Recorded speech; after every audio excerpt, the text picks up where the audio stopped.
মিনা বোতলটা নাড়তেই বোতলের মুখ খুলে গেল আর চারিদিক আলো ছড়িয়ে পড়ল। সোনালি পরী মুক্ত হয়ে দাঁড়িয়ে তার ডানা দুটি মেলে দিল। আহ, আমি আমি মুক্ত। মাগো মা, কে তুমি?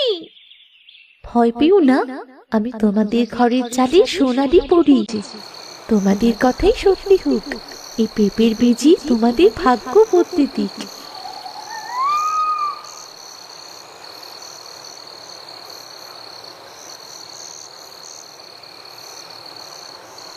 এবার নাও, এই পেঁপে তোমাদের সব কষ্ট দূর করে দেবে।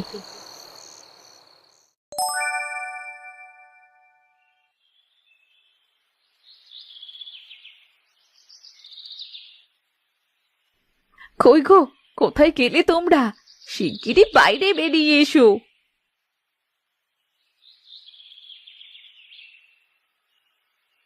আরে মা, আমাদের উঠানে এত বড় বড় পেঁপে গাছ কোথা থেকে আসলো? শুধু বড় বড় গাছ না, গাছে তো পেঁপে ভর্তি হয়ে আছে। বাবা, শুধু পেঁপে না, পেঁপেগুলো কত বড় বড় আর পাকা পাকা। ওগো, আমাদের সাথে এগুলো কি হচ্ছে? আমি যে কিছুই বুঝতে পারছি না, এগুলো কি করে সম্ভব? মা, মনে হয় কোনো পরী এসে আমাদের তার জাদু দিয়ে সাহায্য করছে।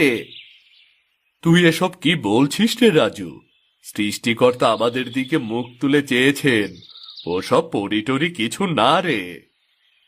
হ্যাঁ গো হ্যাঁ, আমাদের কষ্টের দিন মনে হয় ফুরিয়ে যাচ্ছে। এই পেঁপে বিক্রি করে আমাদের সব কষ্ট দূর হয়ে যাবে। হ্যাঁ গিন্নি, পাকা পেঁপে বাজারে অনেক দামে বিক্রি হয়।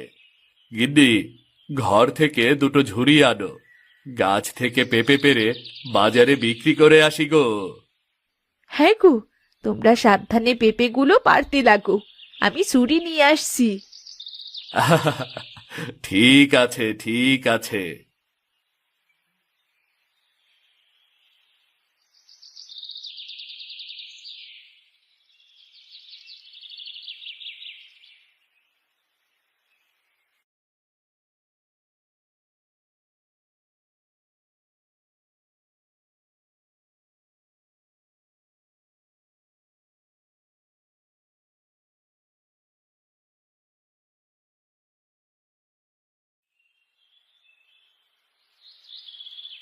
বিনা, রাজু, পেঁপে বিক্রি করে তোদের জন্য কি কি আনবো বলতো? বাবা, আমাদের জন্য মজার মজার খাবার আনবে। বাবা, মাংস কিনে আনবি, কতদিন হয়ে গেল মাংস খাই না।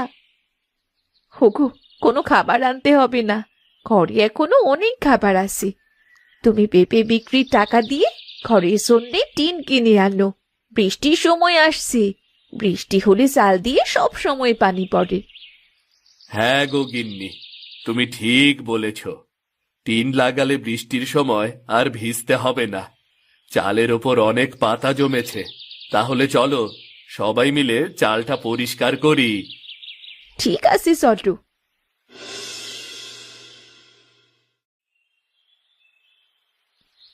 এই অংশটা বারবার চুইয়ে পড়ে, আগে টিন এনে এই দিকটা ঠিক করে দিতে হবে। বাবা, আমি হালকা, আমি চালের উপর সহজেই উঠতে পারবো। হ্যাঁ, তা ঠিক। যা তাহলে তুই ওর চালের ওপরে, সাবধানে যাস কিন্তু।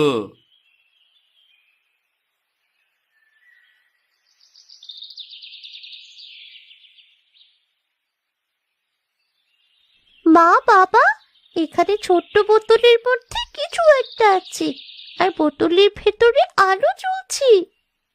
কি বলছিস কি? বোতলের মধ্যে আবার কিসের আলো জ্বলবে? দেখি তো। মিনা বোতলটা নাড়তেই বোতলের মুখ খুলে গেল আর চারিদিক আলো ছড়িয়ে পড়ল। সোনালি পরী মুক্ত হয়ে দাঁড়িয়ে তার ডানা দুটি মেলে দিল। আহ, আমি আমি মুক্ত। মাগো মা, কে তুমি? ভয় পেও না, আমি তোমাদের ঘরের চালে সোনালি পরী। ভুল করে বোতলে বন্দি হয়ে গিয়েছিলাম, আজ তোমার জন্য মুক্তি পেলাম। খোলা বাতাসে নিজের ডানা মেলতে পারলাম। পরি, তুমি সত্যি আসো নাকি নাকি স্বপ্ন দেখছি? স্বপ্ন না, আমি সত্যি।